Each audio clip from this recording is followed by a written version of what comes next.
So good morning all of you. I am Prabhakar Kumar and today I am going to discuss on the topic of secondary hypertension. तो last class में देखे थे hypertension. तो hypertension basically क्या होता है? The condition where the blood pressure gets increases. Means normally जो हमारा ब्लड प्रेशर जो होता है 120/80 mmHg को एक्सीड कर लेता है। मीन्स मोर देन 120/80 mmHg जब ब्लड प्रेशर रहेगा तो उसको हम बोलते हैं हाइपरटेंशन। एंड प्राइमरी हाइपरटेंशन जो था बेसिकली उसमें क्या फील कर रहे थे जिसमें जो है तो कॉमन होता है, जेनेटिकली ज़्यादातर वो कॉज करता है। दूसरा क्या है, जो life style modification and major cause जो है उसमें नोन होता है। सेकेंडरी हाइपरटेंशन का देखते हैं तो ये मोस्ट मीन्स क्या, जो it accounts about 5% of cases. Means क्या, जो ये सेकेंडरी जो है बहुत रेयर ही कॉज करता है। And it is cause by underlying diseases. ये मेनली जो है जो अदर जो डिजॉर्डर जो होता है जैसे किडनी से रिलेटेड डिजॉर्डर, तो उससे ये इम्पैक्ट करता है secondary hypertension. Blood pressure usually returns to normal after treating the cause. इसमें क्या होता है, जो ब्लड प्रेशर जो है नॉर्मली जो है जो आपका जो मेन जो कॉज की वजह से जो सेकेंडरी हाइपरटेंशन हो रहा है तो इसको नॉर्मलाइज करने का एक ही उपाय है, क्योंकि ये दूसरा डिजॉर्डर से ये सेकेंडरी हाइपरटेंशन कॉज होता है। जैसे आपका मीन्स क्या, जो किडनी का फेल्योर हो गया, मीन्स क्या जो सही से किडनी फंक्शन नहीं कर रहा है तो जिसकी वजह से जो है आपका ब्लड वॉल्यूम बढ़ जा रहा है एंड उससे जो हाइपरटेंशन कॉज करता है। तो इसके लिए सेकेंडरी हाइपरटेंशन को ट्रीट करने के लिए बेस्ट ऑप्शन क्या है, जो पहले किडनी का डिजॉर्डर है उसको ठीक करना है। वो ठीक हो जाएगा तो ये अल्टीमेटली सही हो जाएगा। देन सेकेंडरी हाइपरटेंशन और किडनी डिजीज भी इसको कॉमनली बोलते हैं। The common cause of secondary hypertension जो है बेसिकली क्या है, जो हमारा common cause secondary hypertension cause करने का kidney related disorder. It occurs due to salt and water retention. तो हम लोग जानते हैं जो बेसिकली किडनी डिजीज में क्या होता है, जो आपका salt and water retention means ज़्यादा होता है। अगर सॉल्ट एंड वाटर रिटेंशन ज़्यादा होगा तो क्या होगा, ब्लड वॉल्यूम ज़्यादा रहेगा। ब्लड वॉल्यूम ज़्यादा रहेगा तो ब्लड प्रेशर भी बढ़ेगा। नेक्स्ट क्या है, increase renin activity. Renin activity होने की वजह से क्या होगा, तो आपका एंजियोटेंसिन से एंजियोटेंसिन 1 में कन्वर्ट होगा। फिर in the presence of angiotensin converting enzyme angiotensin 1 जो है एंजियोटेंसिन में कन्वर्ट होगा, जो कि आपका वैसोकॉन्स्ट्रिक्शन लीड करेगा। वैसोकॉन्स्ट्रिक्शन होने की वजह से क्या होता है, ब्लड वेसल्स नैरो हो जाएगा एंड ब्लड प्रेशर इंक्रीज हो जाएगा। और दूसरा और ये इम्पैक्ट करता है आपका एडीएच का सिंथेसिस करता है। एडीएच क्या करता है, जो आपका ओवरऑल वाटर एंड सॉल्ट को रिटेन कर लेता है, जिसकी वजह से ब्लड वॉल्यूम बढ़ जाता है। It leads to increase blood volume and pressure. इस वजह से ये दोनों फैक्टर की वजह से क्या होता है, ब्लड वॉल्यूम बढ़ जाता है एंड ब्लड वॉल्यूम बढ़ेगा तो अल्टीमेटली ब्लड प्रेशर भी बढ़ जाएगा। नेक्स्ट क्या है, जो आपका सेकेंडरी हाइपरटेंशन का cause endocrine disorder. Endocrine disorder भी जो आपका मेजर इम्पैक्ट करता है। इंडोक्राइन बेसिकली हम लोग क्या समझते हैं, द हार्मोन सिक्रेटिंग ग्लैंड को हम इंडोक्राइन ग्लैंड बोलते हैं। तो हमारा जो है बेसिकली क्या है, जो एड्रीनल कॉर्टेक्स जो रहता है, जो आपका एड्रीनल ग्लैंड में जो है, ठीक है, इसमें क्या होता है, it allows the excess release of aldosterone. ये क्या करता है, जो आपका एल्डोस्टेरोन को रिलीज करता है एक्सेस अमाउंट में। इसकी वजह से क्या होता है, जो एल्डोस्टेरोन क्या करता है आपका वाटर एंड सॉल्ट का रिटेंशन कर लेता है, मीन्स यूरिन फॉर्म नहीं होने देता है, जिसकी वजह से क्या होता है, जो ब्लड वॉल्यूम बढ़ जाता है। दूसरा क्या है, कॉन सिंड्रोम, जिसको हम क्या बोलते हैं, अल्डोस्टेरोन सिक्रेटिंग ट्यूमर। तो इसमें क्या है, जो आपका मीन्स क्या, जो किडनी में जो स्टोन्स जो होता है तो बेसिकली वो भी हमारा इम्पैक्ट करता है। फिर लास्ट वन कौन सा, एक्सेस कॉर्टिसोल इंक्रीज बीपी। तो इसमें जो है आपका कॉर्टिसोल जो है तो वो इम्पैक्ट करता है आपका एड्रेनल कॉर्टेक्स में, जिसकी वजह से जो है ब्लड प्रेशर बढ़ता है। फिर नेक्स्ट है आपका एड्रीनल मेडुला डिजॉर्डर। आपका ये है बेसिकली एड्रीनल एड्रीनल ग्लैंड का ये है मेडुला एंड कॉर्टेक्स। तो पहला वाला था कॉर्टेक्स से रिलेटेड, अभी है मेडुला से रिलेटेड। इसमें क्या है, जो मेडुला वाला में एक्सेस सिक्रेशन ऑफ एड्रेनलिन। यहाँ पे आपका जब एड्रेनलिन ज़्यादा सिक्रेशन होगा तो एड्रेनलिन का क्या रोल था आपका, सिंपैथेटिक एक्टिविटी में। सिंपैथेटिक एक्टिविटी में एड्रेनलिन एंड नॉर एड्रेनलिन दोनों जो है सो आपका क्या कर रहा था, वैसोकॉन्स्ट्रिक्शन कर रहा था।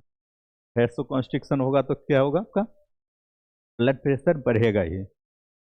फिर it causes sudden increase in blood pressure, ये दोनों फैक्टर में एक्सेस सिक्रेशन ये दोनों का होने की वजह से क्या होता है, ब्लड प्रेशर भी बढ़ेगा, मीन्स दोनों ही इम्पैक्ट करेगा, एड्रेनलिन और एड्रेनलिन। फिर आपका आता है structural abnormalities of iota.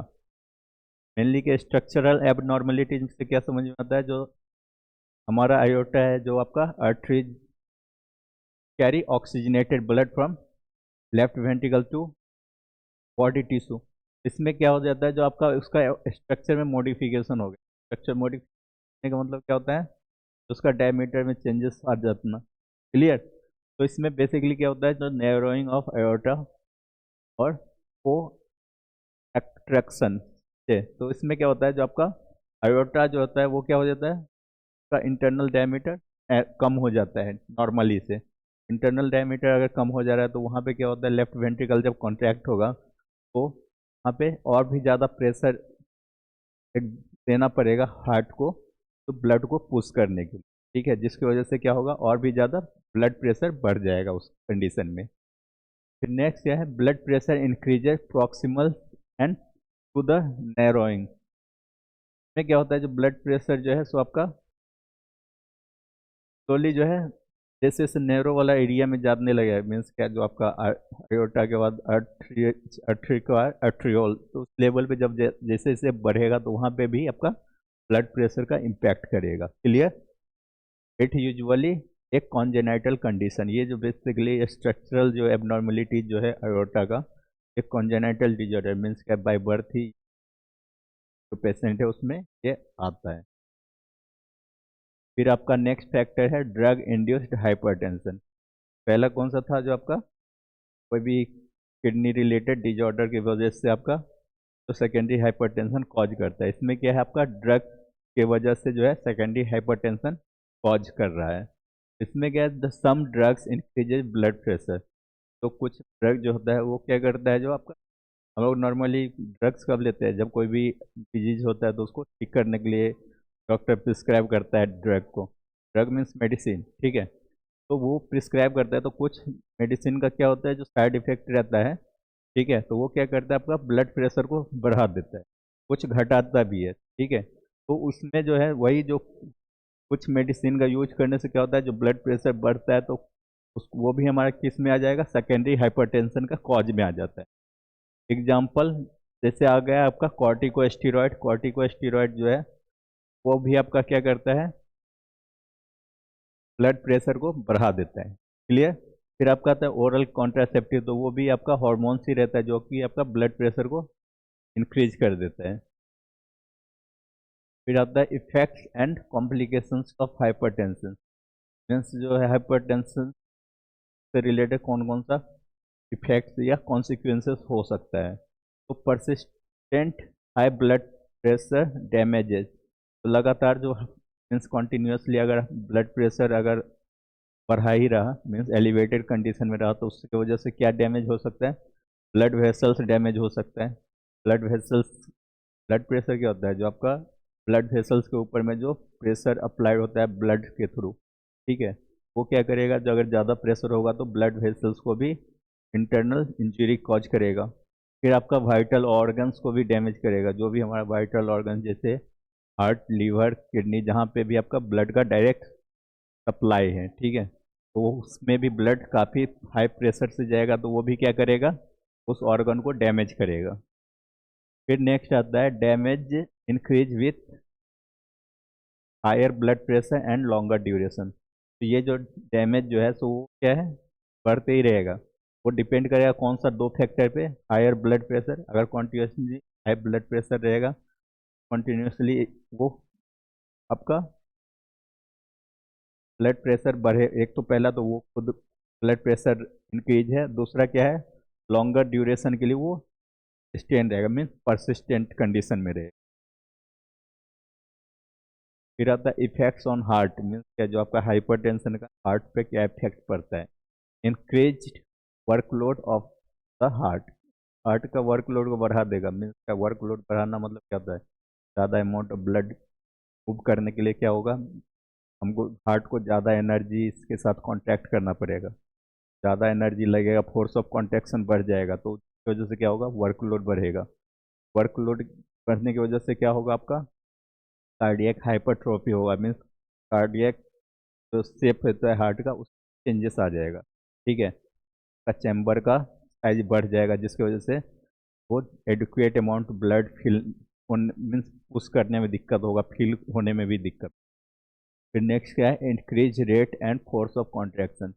Means क्या है, जो आपका वर्कलोड बढ़ गया जिसकी वजह से क्या है, अगर कार्डियक का जो है मीन्स आपका ज़्यादा मीन्स ज़्यादा ब्लड आया तो और भैंसों कौन गया तो उस वक्त क्या चाहिए होगा, ज़्यादा अमाउंट ऑफ प्रेशर एक्सर्ट करना पड़ेगा पूरा ब्लड को, मीन्स क्या, जो हार्ट का चेम्बर से निकालने के लिए, पुश करने के लिए। ठीक है, पहला तो ये है। दूसरा फिर नेक्स्ट क्या है आपका, it leads to ischemic heart disease. Ischemic heart disease means क्या होता है, जो एंजाइना पेक्टोरिस। इस्चेमिक मीन्स क्या, जो पेनफुल सीवियरिटी पेनफुल एक्सपीरियंस करेगा पेशेंट जो है। तो बेसिकली ये कब होता है, जब आपका जब कार्डियक वर्कलोड बढ़ गया तो जल्द तेजी में ब्लड का सर्कुलेशन करेगा, तेजी ब्लड सर्कुलेशन करने को क्या हो जाएगा, आपका ऑक्सीजन का डिमांड फुलफिल नहीं कर पाएगा, एंड ऑक्सीजन का डिमांड फुलफिल नहीं होगा तो वो क्या कॉज करेगा, एंजाइना पेक्टोरिस कॉज करेगा। तो एंजाइना पेक्टोरिस को ही अदर टर्म में क्या बोलते हैं, इस्टेमिक हार्ट डिजीजेस। फिर आपका है एन्यूरिज्म फॉर्मेशन। ये दोनों बेसिकली जो आपका कॉज करता है। फिर नेक्स्ट क्या है, इफेक्ट्स ऑन ब्रेन। ब्रेन पे क्या इम्पैक्ट करेगा, increase the risk of means क्या, ब्लड सर्कुलेशन ब्रेन तक भी जाता है, अगर तेजी से जाएगा तो वो वहाँ पे क्या होगा, ब्रेन में भी ब्लड वेसल्स है तो उसको रप्चर करेगा, जिसकी वजह से क्या कॉज करेगा, स्ट्रोक या इंटरनल इंजरी, तो हेमरेज भी बोलते हैं। फिर नेक्स्ट क्या है, सेरिब्रल हेमरेज कॉज करेगा। सेरिब्रल हेमरेज मीन्स क्या, जो सेरिब्रल वाला जो रीजन है वहाँ पे आपका ब्लड वेसल्स का रप्चर होने की वजह से क्या होगा, एक ब्लीडिंग होगा, क्योंकि हमारा ब्रेन का एक्टिविटी को भी डिसफंक्शन कर देगा। Multiple small vessels ruptures causes progressive disability. यहाँ पे हमारा ब्रेन में क्या है, बहुत सारा ब्लड वेसल्स है, स्मॉल मीन्स क्या, जो फाइन कैपिलरीज के फॉर्म में, तो उसका रप्चर होने की वजह से क्या होगा, जो आपका ब्लीडिंग होगा, ब्लीडिंग होने की वजह से क्या होगा, क्लॉट फॉर्म होगा, जिसकी वजह से जो है बहुत सारा ब्रेन से रिलेटेड कॉम्प्लिकेशन भी कॉज करेगा। फिर इफेक्ट्स ऑन किडनीज, का किडनीज पे क्या इम्पैक्ट पड़ेगा, long term hypertension damages kidney. तो आपका परसिस्टेंट जो हाइपरटेंशन रहता है वो क्या करता है, जो आपका किडनी को भी डैमेज करेगा। किडनी डैमेज हो गया तो आपका ब्लड फॉर्मेशन में दिक्कत होगा, जब फाइनली जो आपको तो आपका आर्टिफिशियल मेथड्स जो है डायलिसिस का वो करना पड़ेगा। It activates renin angiotensin aldosterone. एक आपका किडनी पे इफेक्ट पड़ने की वजह से क्या होता है, रेनिन एंजियोटेंसिन एल्डोस्टेरोन सिस्टम जो है वो एक्टिवेट, रास सिस्टम जो बोलते हैं शॉर्ट फॉर्म में, वो एक्टिवेट हो जाएगा। तो वो एक्टिवेट हो गया मीन्स क्या करेगा, वैसो कॉन्स्ट्रिक्शन करेगा, उसके बाद आपका एल्डोस्टेरोन का रिलीज करेगा। ये दोनों होने की वजह से क्या होता है, जो आपका ब्लड प्रेशर और भी ज़्यादा बढ़ जाएगा, and it leads to progressive kidney disease. और भी ज़्यादा ब्लड प्रेशर अगर बढ़ जाएगा तो वो क्या करेगा, आपका किडनी रिलेटेड डिजॉर्डर और भी ज़्यादा वो कॉम्प्लिकेशन बढ़ा देगा। फिर नेक्स्ट क्या है आपका, रीनल फेल्यूर। हमारा किडनी किससे बना हुआ है, आपका नेफ्रॉन से। नेफ्रॉन जो है सिंगल यूनिट सेल्स का रहता है किडनी का सेल्स का, तो उसको डैमेज करेगा, जिसकी वजह से वो भी आपका फंक्शनिंग लॉस कर देगा। फिर आपका आता है इफेक्ट्स ऑन ब्लड वेसल्स। इसका ब्लड वेसल्स पे क्या इफेक्ट पड़ता है, it damage the arterial walls. Arteries का जो वॉल जो है डैमेज करेगा, क्योंकि ये वेंस को नहीं करेगा, ज़्यादातर जो है ये जहाँ पे ज़्यादा प्रेशर एक्सर्ट होता है वहीं पे ये कॉज करता है। Hardening of small arteries. आपका स्मॉल आर्टरीज क्या है, जिसकी आर्टरियोल को, तो उसका जो है इलास्टिसिटी को लूज कर देता है, क्या हो जाता है, हार्ड हो जाता है। Accelerated atherosclerosis. क्या, जो अथेरोस्क्लेरोसिस फॉर्मेशन फॉर्मेशन है ब्लड वेसल्स के अंदर में, क्लॉट फॉर्मेशन काफ़ी तेज़ी से स्टार्ट हो जाता है इस कंडीशन में। फिर नेक्स्ट क्या है, it damage worsen with diabetes and smoke. ये और भी ज़्यादा कॉम्प्लिकेशन बढ़ जाता है ब्लड वेसल्स में, आपका डायबिटीज, अगर कोई इंडिविजुअल को डायबिटीज है या स्मोकिंग का हैबिट है। समरी में देखते हैं क्या क्या सब कवर किए थे। तो हाइपरटेंशन, हाइपरटेंशन क्या है? आपका कॉमन आपका कार्डियक रिलेटेड डिजॉर्डर है जिसमें आपका blood pressure normal blood pressure से बढ़ जा रहा है। Often symptomless but cause severe complication. जो आपका प्राइमरी, दो टाइप का हाइपरटेंशन है, प्राइमरी में सिम्टम का एग्जैक्ट पता नहीं चलता है एंड लेकिन उसका जो कॉम्प्लिकेशन है काफ़ी हार्मफुल होता है। फिर नेक्स्ट क्या है आपका सेकेंडरी हाइपरटेंशन, जिसमें आपका बेसिकली वो क्यों होता है, जो आपका कोई भी अदर जो मेज डिजीज के होने की वजह से आपका वो कॉज करता है, जैसे आपका किडनी रिलेटेड डिजॉर्डर या blood vessels related disorder. Early detection and controls are essential. जितना जल्दी इसमें जो है तो आपका प्रॉब्लम का पता चल जाए तो उतना बढ़िया रहता है कोई भी पेशेंट के लिए। अगर लेट से डिटेक्ट होता है तो वो और भी ज़्यादा हार्ड रहता है।